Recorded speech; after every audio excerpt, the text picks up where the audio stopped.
We need to invoke the 25th Amendment. You're talking about a coup? No, not. I'm talking about saving this country. Hey, welcome back, ScreenCrush. I'm Ryan Airy, and these are all the Easter eggs, references, and little things you might have missed in The Boys Season 4, Episode 6. Guys, we are now in the home stretch. We only have 2 episodes left, and after watching this episode, I think it's pretty clear that war is coming. Homelander and Sage, they need places across the country to put their dissidents.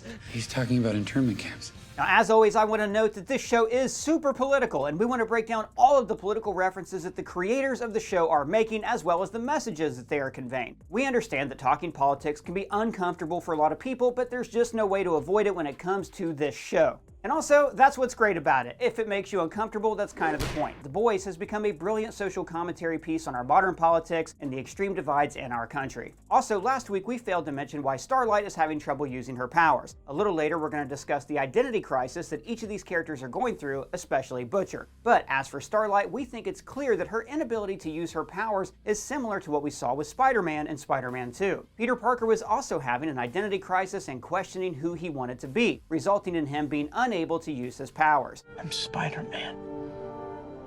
No more. The same thing is happening here with Annie as she decides if she wants to be Starlight or Annie January, and what roles her 2 personas are supposed to take on in this fight against Homelander. So last week we saw Samir being held captive by Butcher and Joe Kessler, but really just Butcher, but more on that in just a bit. Here on the wall we can see that this building is an old Vought Farms factory. Now this serves as a reminder that Vought really does have their hand in every bucket of the international economy. Banking, entertainment, pharmaceuticals, news, food, everything. And this is how Vought has become such an unstoppable juggernaut. They control literally everything. The world is a college of corporations, inexorably determined by the immutable bylaws of business. And this is foreshadowing the night to come at the party with the oligarchs. Perfectly paralleling our own economy, where just a few major corporations own most of the American economy, reminding us of how the top 1% of our country hoard all the wealth at the top. And of course, later in the episode, we'll once again be reminded of this top 1% and their control and manipulation of the masses. These signs also remind us that the threat of Vought and Homelander is always present. In almost every shot of this show, you can find something Homelander or Vought related, giving us the impression that they are always watching. We're always watching. Hey, guess what, losers? I just won the lottery! Hey, that's really cool, Hey, congrats, man. I don't know dude, what that's that great. is. Yeah, and I'm taking my wife and kids on a family holiday to Spain, in Ibiza. Ibiza, Spain? I didn't even know you spoke Spanish. They speak Spanish in Spain? Yeah, but hey, don't worry. I mean, if you want to learn a new language, I highly recommend using Babbel. They're the sponsor of this video. Babbel absolutely saved my life 2 years ago when I went to Europe. Now, I'd taken a little bit of Spanish in high school, but none of it really stuck. Does anyone here speak English? But thanks to a few lessons from Babbel, I was able to navigate through the cities and drive through the countryside. And now, if you're planning your big summer holiday, this is a great chance to spend just 10 minutes a day learning a new language. With these short lessons, you can start speaking a new language in just 3 weeks. Seriously, guys, if you've always wanted to learn a new language, but you've been putting it off, then Babbel is the best way to start. That's why Babbel is one of the top language apps in the world. Wow, so how does it work? Well, Babbel's lessons are designed by more than 650 real-life language teachers, so you learn practical, real-world conversations in no time. Like, all right, let's learn some Spanish before you travel. Hola, buenas tardes. Means hello, good afternoon. Hello, we are the new neighbors. And that's how it works, guys. They teach you actual conversations that you would have with a real person. Disculpe, señor hijo mío, por favor no haga eso delante de mi hijo. Hey, this is working great. Now you're getting it. High five. Now, Babbel has a few different subscriptions to choose from. Plus, they offer a 20-day money-back guarantee, so you can try and see if it's right for you. Click our link in the description or scan this QR code to get started today to get 60% off your subscription. Now, back to The Boys. So, The Boys has always been about bucking power, taking on the big machine. Vought represents corruption and manipulation, and Homelander is the face of that corruption, while The Boys are the rebels looking to bring down this tyrannical king. And that is where this sheep's head comes into play. We see Butcher has one of these soup sheep's heads in a cooler, likely to help Samir recreate the virus that killed him in last week's episode. But this sheep head also symbolizes the same theme we were just discussing. the battle between the masses and the king, a battle for the top. In the Old Testament, a sheep's head symbolizes the Hebrew verse, "And you shall be the head, not the tail," which essentially means that God will give you what you need to be at the top and not at the bottom. You're the leader, not the follower. This is once again playing into the theme of the boys' war with Homelander, and the political divides between right-wing groups like the Homelanders and the left-wing groups like the Starlighters. They're in a battle for control, a battle for power. They're in a battle to be the head and not the tail. We're also seeing a battle between Butcher and himself within his own head. A battle for which side of his split personality will be the head and which one will fall to the wayside and become the tail. Butcher's use of Compound V has created a monster within him, both literally and metaphorically. It would appear that this souped-up mass of cells has taken on its own sentience and exhibits tentacle-like powers that we saw last week in The Rabbit, and in the boys' animated series, Diabolical. But this monster within Butcher, which was once brain cancer, seems to have developed its own consciousness by taking a piece of Butcher's self as its own. So don't you worry, Billy, my boy. Daddy's home. Huey and the gang are on the Made in Manhattan tour to spread his dad's ashes, and we get a reference to this scene from that movie. Was any of it real? Yeah, it was real. Here on this taxi, we can see an advertisement for Vought's Black Adit, which was announced in the previous episode. Starlight getting heckled with cries of abortion is murder are echoing real-world attacks on women that they receive when they try to obtain an abortion. Anti-abortion protesters are known to stand outside of women's clinics with signs and yelling things like, "Abortion is murder." Now, Starlight, of course, can handle herself, but the physical threat a woman may feel is only part of the problem. This extreme invasion of privacy can affect even a superhero. And you'll also notice that this guy is wearing a red hat, echoing the red MAGA hats worn by supporters of Donald Trump. And by the way, I want to thank all of you for buying our kick-ass new Laser Baby shirts at our merch store. This is a parody of that scene using the album cover from Nirvana's Nevermind. And we also have the Butcher as Punisher from Amazing Spider-Man 129 and Soldier Boy calling Hitler a disappointment from the cover of Captain America #1. Guys, when you shop our merch store, you not only support our channel, but you also support the consumerism that drives the American dream. Be an American. Buy our shit. After last week's brutal beating of Cameron Cole, Firecracker has now taken his place as host. She says,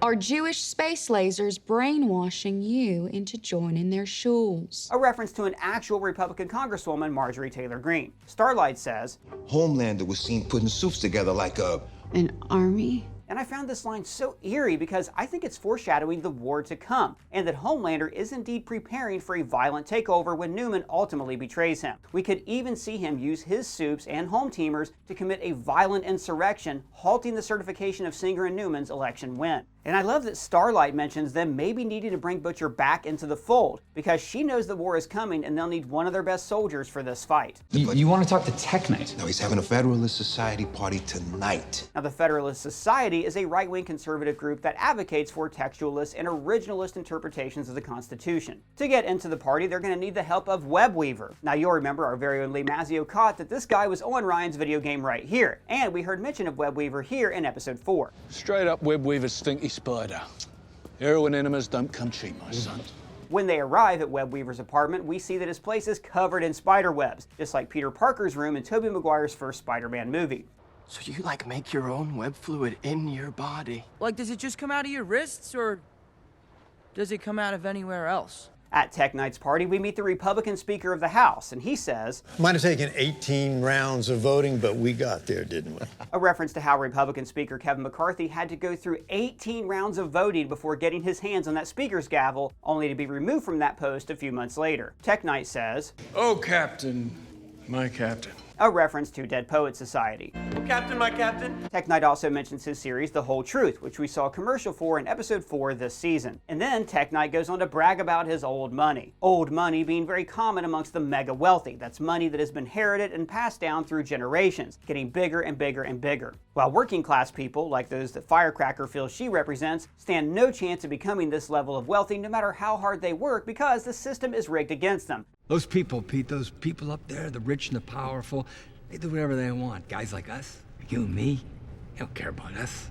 And Firecracker seems to realize this with this facial expression that she gives when Tech Knight essentially says, You don't get this from entertainment money. Tech Knight then reveals that his family were slave catchers who now run private prisons. This line is commenting on the fact that private prisons and our racially biased justice system have essentially established a sense of modern-day slavery. So it's very fitting that Tech Knight appears to have a picture of a Southern general in his home. We get a call back to the Boys pilot episode with Huey planting bugs in Tech Knight's home, just like he planted a bug in Vought Tower in Season 1. Newman refers to this party as, "Maybe I don't want to be at this CPAC nightmare any more than they want me." CPAC being the annual Conservative Political Action Conference where prominent conservatives like former President Donald Trump come to speak. So, in Tech Knight's library, he points out that he has an original copy of Beecher Stowe's Uncle Tom's Cabin. Now, this is an anti-slavery book published back in 1852, and is crediting with helping sway public opinion on slavery and leading to the Civil War. Now, from what we know of Tech Knight, this doesn't exactly seem like the kind of book he would agree with. But he may have this rare and expensive copy of this book as a way to virtue signal that he is not a racist, despite the fact that he just bragged about his wealth coming from slave running and private prisons. Now, while Homelander is a parody of Superman, Tech Knight has seemed to be a parody of Iron Man, you know, rich guy with a mechanized suit. But with his estate and secret hideaway elevator that goes down to his super cave, we're getting echoes of Bruce Wayne. He also has his own Alfred. Come on, Robin.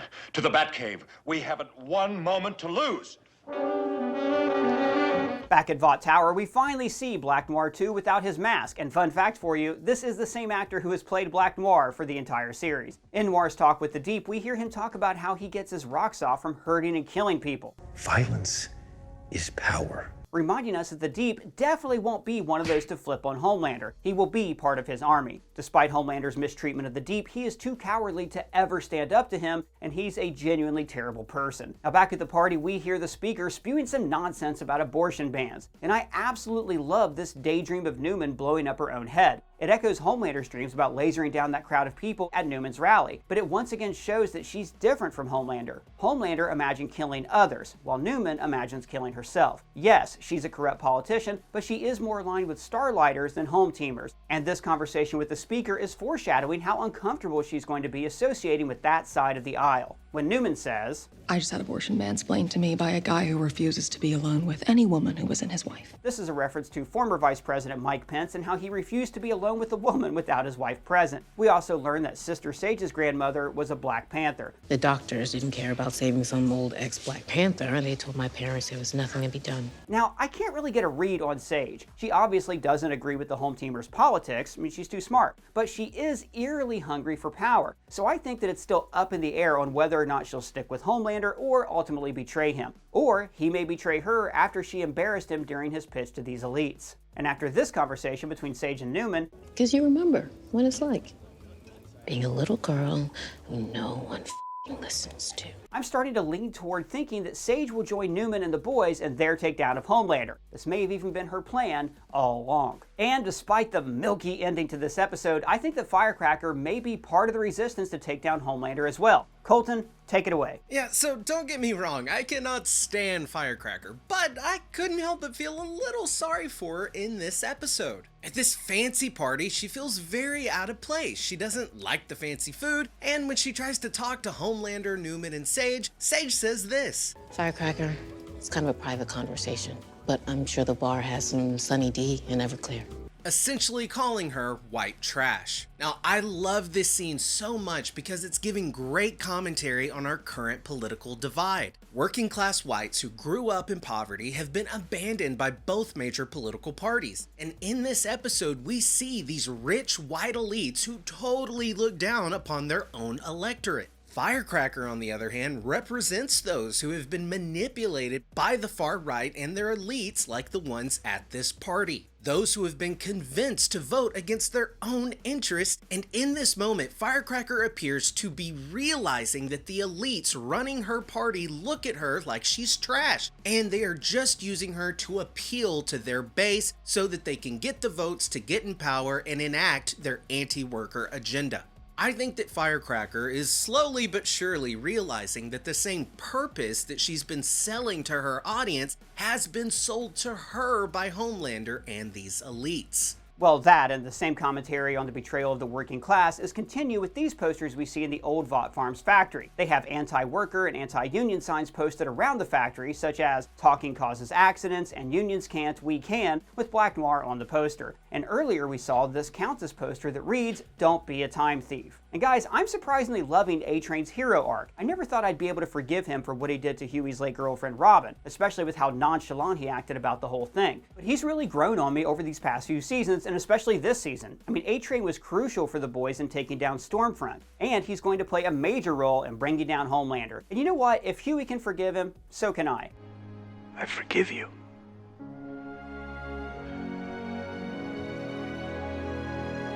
I also really loved how we're seeing A-Train for the first time in his life see what it's actually like to be a hero. When he runs MM to the hospital and that little boy looks at A-Train in amazement, I think that A-Train, just for the first time in his life, knew what it meant to actually save someone and to feel like a real hero. So when Homelander gathers the oligarchs into this room for their special little meeting about taking down President-elect Singer, he uses some of his stereotypical right-wing talking points that he's used before to rile up his base. Before Singer replaces us with a bunch of transgender illegals that will do everything. Save the boogeyman shit for the idiots watching VNN. And I loved how that lady shut him down, showing us once again that the elites are fully aware of what they're doing. They use these scare words that are created in think tanks so that they can enrage and manipulate their base to get fired up and hand over full control. Once again echoing the theme with Firecracker realizing that she is nothing but a pawn in this game. Homelander soon realizes that he can't manipulate these people like he does the sheep who follow him. Now, if you think back to Season 3, Homelander thought he could replace Stan Edgar as CEO, but he soon realized that he wasn't really equipped to serve as an actual leader of a corporation.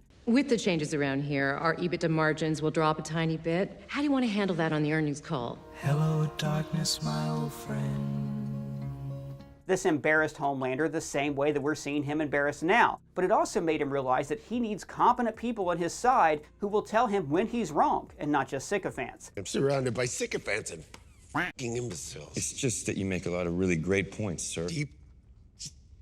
Homelander trusts Sage to be that person, but when Newman steps in and saves his presentation, Homelander has a look of jealousy and humiliation on his face. He doesn't like being overshadowed. When Newman gives her speech, we hear her mention AOC. Look, I'm sure you're all wondering why I'm here tonight instead of out AOC while shouting, defund the police up a Now, I thought it was really interesting to learn that Congresswoman Alexandria Ocasio-Cortez actually exists in this universe because Newman is supposed to be a parody of that Congresswoman. Didn't you love that little walk like an Egyptian dance you did online?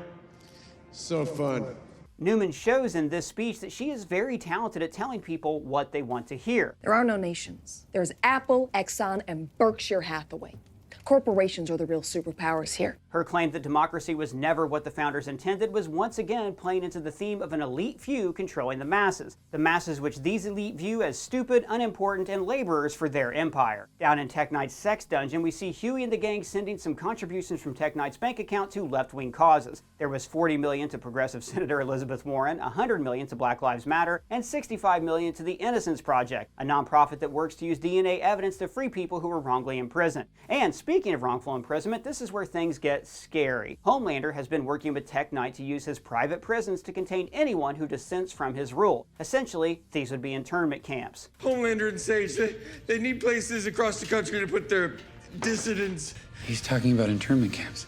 Now, internment camps are something that have been feared by both the right and the left. Right-wingers have long stated that Democrats want to round up all the Trumpers and put them in camps. Donald Trump and speakers on the fringe right have also used some rhetoric in the past suggesting that anyone who doesn't agree with their patriotic mission would need to be dealt with, leading some on the far left to fear that they too would be put in camps if there were some kind of tyrannical takeover. They're crazy. It's like everything everywhere is going crazy, so we don't go out anymore. We learned that Webweaver's safe word was Zendaya, which is of course hilarious because Webweaver is a parody of Spider-Man and Zendaya plays the MCU's MJ. At the facility where Frenchie is being held, we see this poster in the waiting room that reads, "Remember, if you've done nothing wrong, then you have nothing to hide," and it has a creepy picture of Homelander on it. This poster implies two things. One, Homelander is always watching, which has been a recurring theme throughout the series, with characters being too afraid to even talk too loud for fear that Homelander might hear them, as well as how the threat of Homelander is always present and motivating every decision we see the boys make. This poster could also be commenting on surveillance and the nanny state, where, for example, police or other government agencies may infringe on privacy rights to keep the peace,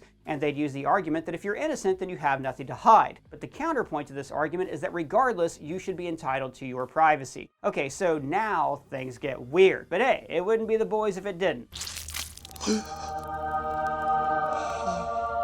Homelander was of course obsessed with Madeline Stillwell, who also breastfed him, taking advantage of his serious mommy issues. Firecracker, however, isn't pregnant, whereas Stillwell had just had a baby, and I love how Homelander was able to tell just by peering inside of her that she wasn't pregnant, just like he peered into Butcher in the first episode this season.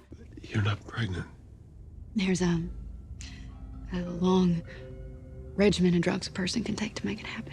So Butcher wants Samir to create a strong enough virus to bring down Homelander, but a virus strong enough to do that would result in a soup genocide. Now, a few seasons back, this type of virus would have been something that Butcher longed for. Up until very recently, he's had the mentality that all soups are bad. But now, Butcher has become close with characters like Kimiko and Starlight, and of course, he's very close with Ryan. We're seeing Butcher have an identity crisis, both literally and figuratively, as to which Butcher he wants to be. And I think closure with Becca and his embrace of Ryan and the boys as his family have really helped with his mental state. But this V'd-up cancer beast inside of him has adopted all of his old and cruel mentalities of that wartime Butcher, and has created an inner beast that Butcher is going to have to defeat. I know you. Shut your f***ing cake hole, bitch!